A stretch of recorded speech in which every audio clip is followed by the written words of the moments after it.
Doop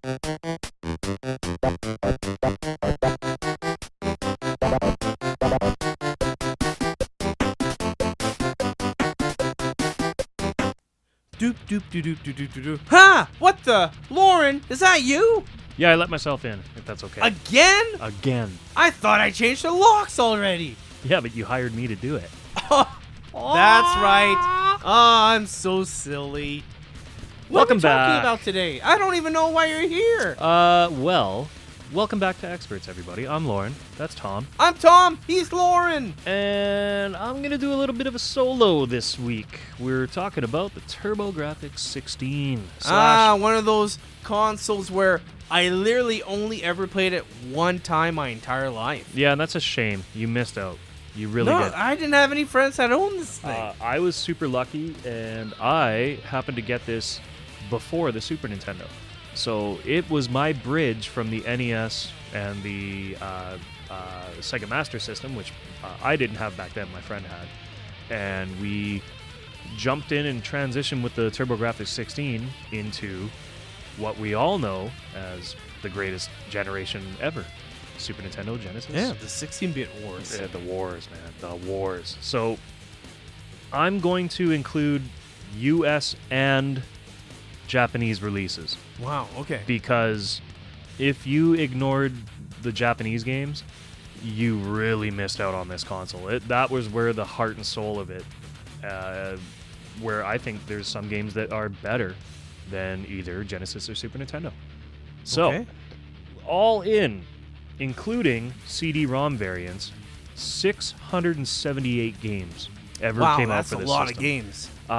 The last release officially was 99. That's so late. Way after Super Nintendo and Genesis. Holy crap. 98. It was 121 releases got translated over to US shores. So only 121 releases got translated. So there's only 120 games? Plus 18 that were exclusive to the US. So Whoa. that is just under 140 games. There was 27 What happened? arcade CD-ROM games, which required you to have the Arcade Pro card, which meant, I mean, if you want to play it today, a PC Engine in that arcade card and an arcade CD-ROM will probably set you back about 500 plus. How come they only released 100 games? That was just for the US because it had an insurmountable fight against the Genesis and the Super Nintendo in the US market. NEC did not do a great job of marketing it. So that's why most people didn't bother to play it. Was In this fact, company based out of Japan or the States? Japan. Okay. So if you had never walked into a Toys R Us, would you even know this console existed? No, I would have no idea. It was the only place I ever saw it, right? And that's where I got mine. So TurboGrafx16 because it's 16-bit, right? no. No? It's two 8-bit processors put together. Wow, one of those Sega Saturn things. They just labeled it. Well, the Sega Saturn is 32-bit. Well, only if you knew how to use both processors. It had correctly. two 32-bit processors. This is more like the Atari Jaguar, which was not 64-bit. Do the math. Fuck you.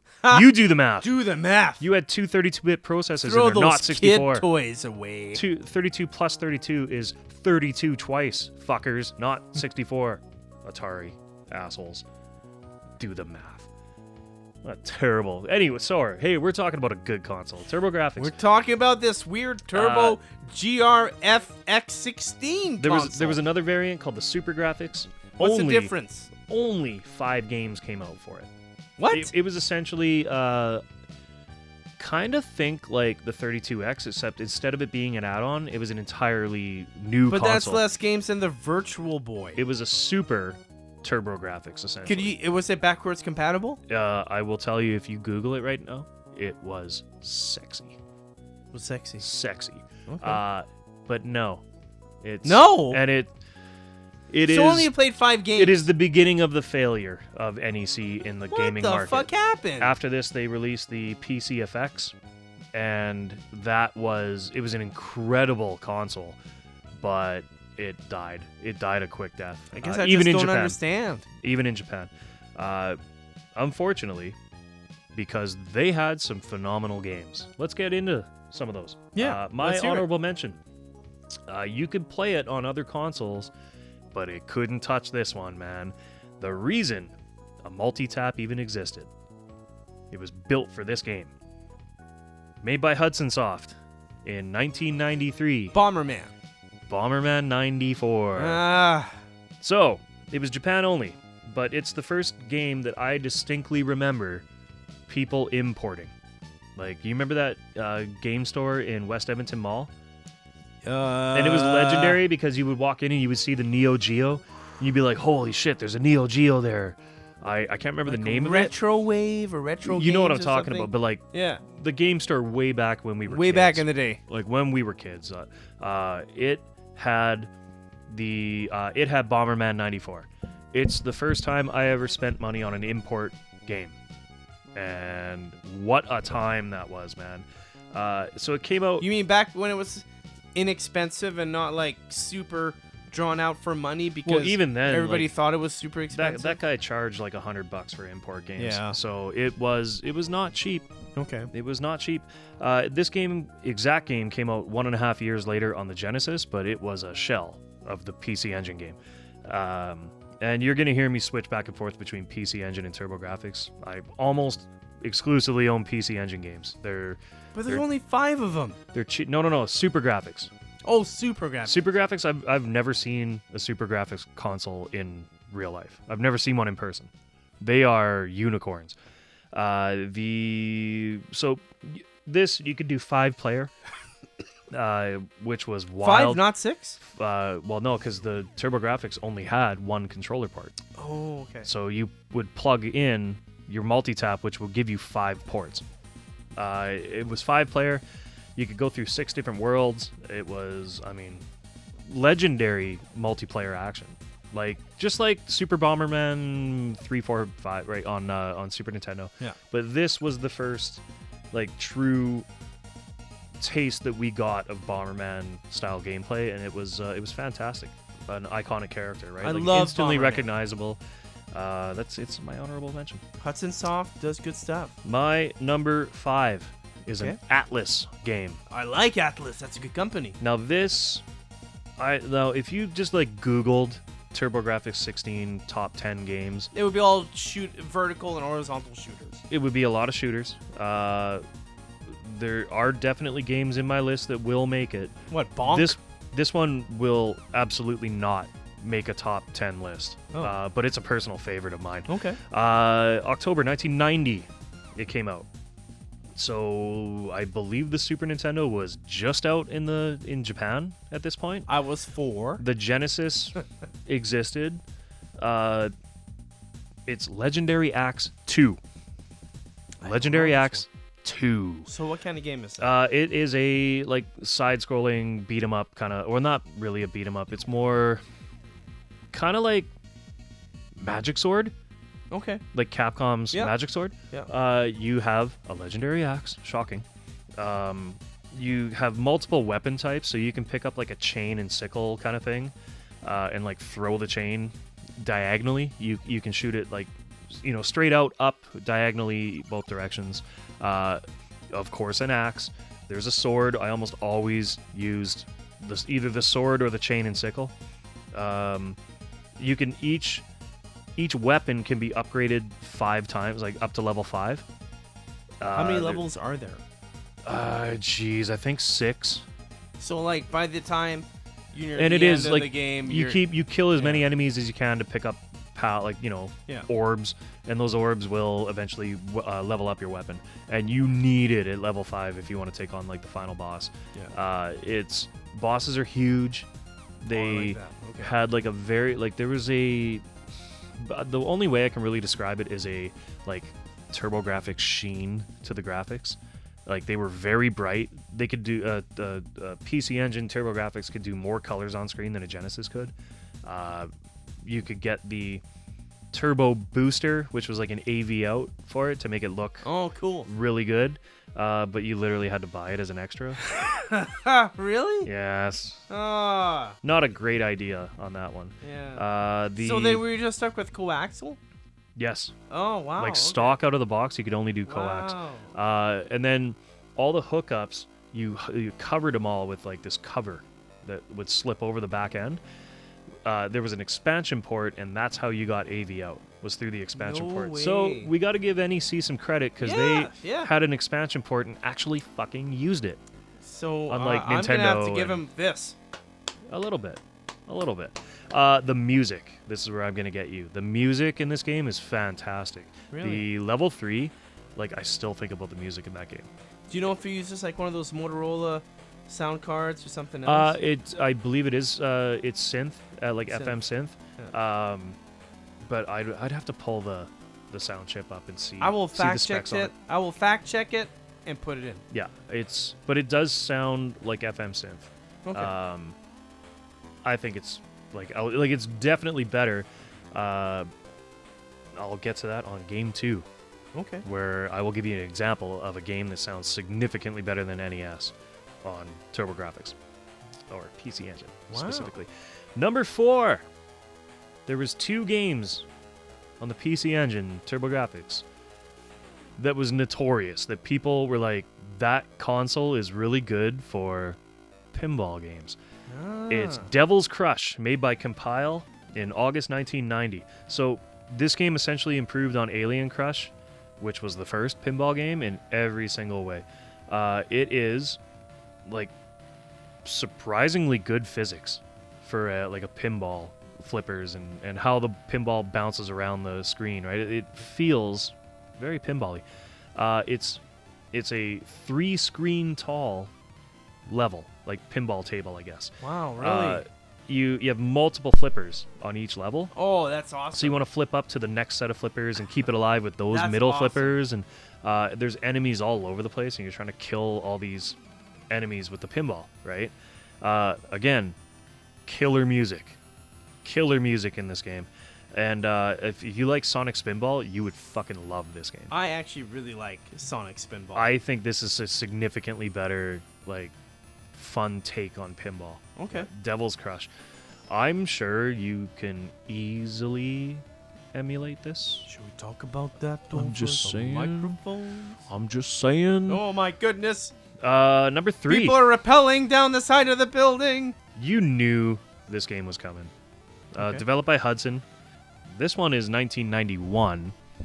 It is not Bonk's Adventure. It is Bonk's Revenge. Ah, fucking bonk! Have you played it? Have you played Bonk? Have you played? It's like, let me guess, the shitty I played the shitty port. the shitty port. Yeah. You got to play the original, especially because you have turbo built onto the controller. So what's so cool about this game? So it's a normal platformer, right?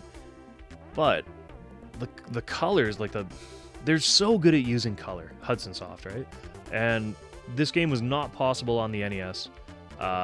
And I'm gonna argue that it might have looked maybe better on Super Nintendo, like if they had done a good port, but it doesn't, right? And Super Nintendo is considered so much more powerful than a TurboGrafx. This game looks fantastic on a TurboGrafx. The sound is very fun. I love the music in this game.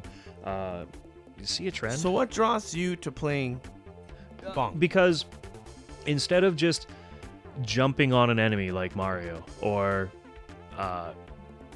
attacking like Sonic, right? Like you spin, like press down and spin into an enemy. You get to do both, right? So you headbutt enemies if you're standing on the ground, or if you're in the air, you press the button once and you flip upside down and you headbutt from above. Okay. Or if you like mash as quick as you can, or just use the turbo that's built into a stock controller, so it's not cheating. Is that why they call it the TurboGrafx? I mean, probably. It was a selling feature. But PC Engine was always, I thought it was a cooler name. If you're holding down headbutt when you're up in the air and you have turbo turned on, you float. So you can like almost like a Mario cape, right? Oh, like, So the control's good. There's a whack ton of bonus stages. So if you're going through, I think in both games they have like a caveman's village. You can go into a hut, like press up to go in the door, and you can play bonus stages. And there'll be like spin as many times as you can before you touch the ground, kind of thing, right? Or like jump from trampoline to trampoline and eat as much fruit as you can, right? And if you get a perfect score, you get a bigger score, right? Bonus games are super fun. So it's like a replayability to beat your own previous score. Kind of, but it's so it is a platformer that keeps high scores, but the bosses are huge. They're mega bright. Like the color is just amazing in this game, and almost all the bosses you have to find a way to like headbutt their weak points, right? Okay. So, it's just such a fun game, man. Bonk. King Drool is like King Drool the Third. It's just a cool final boss, right? He stole half the moon. That's like it's kind of the dumb story behind this game, but What a jerk. but you're like a baby caveman essentially, and there is a third game, and then there's Super Air Zonk, which is like you're like a futuristic bonk, and it's like it's more like a shoot 'em up than a platformer.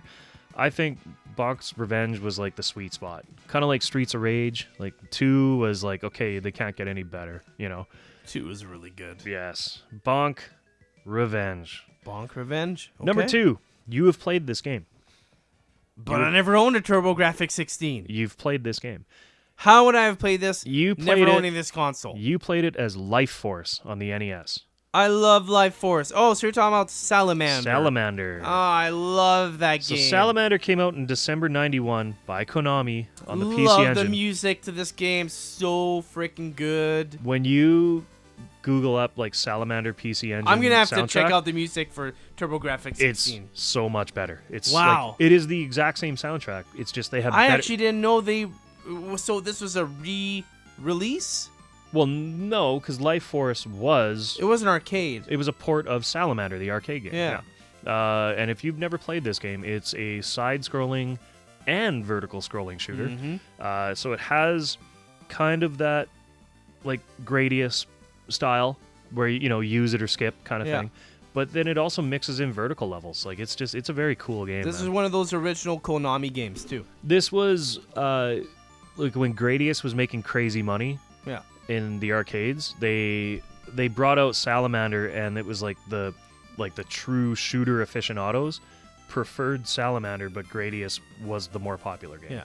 Salamander slash Life Force. Life Force, yeah. Fantastic game. Great music. I'm actually going to have to check Bombing out soundtrack. the soundtrack for the TurboGrafx-16 for Salamander, just to compare it from the arcade to the Nintendo to the system, because I'm really curious now. Yeah, and then just more colors on screen, little like more arcade accurate. Is there more stages, or is it kind of same stages? No, exact same game. Okay. Yeah, but it's just way better sound. I can't wait to Way check better this sound. out. Speaking of way better sound, and can you believe I did not put Strider in this list? Because I still think the better way to play Strider is on a Genesis, but You still rather play it on Genesis over arcade? I mean, Genesis is the arcade game. Like, it's pretty accurate. It's pretty accurate. It's pretty accurate. The only thing that is a little off is the sound is just a little bit tiny shittier. A little bit. Genesis fans, sorry. Sorry. The sound in the TurboGrafx version is fucking amazing because it's all Red Book audio. It's, stunning. But the gameplay's a little off. Like, you can move while you're slashing your saber. You can still move. Like, that's kind of weird. But you want that. I mean, it's easier. The PC Engine game's easier. But my number one, and this is a fucking no-brainer. Anybody that knows anything about TurboGrafx, Hold on. this is the number one game on the console. It's Number not just one. my favorite. TurboGrafx-16, number one. So it's a shoot 'em up, right? No. It's not a shoot 'em up. Hold on. Let me guess.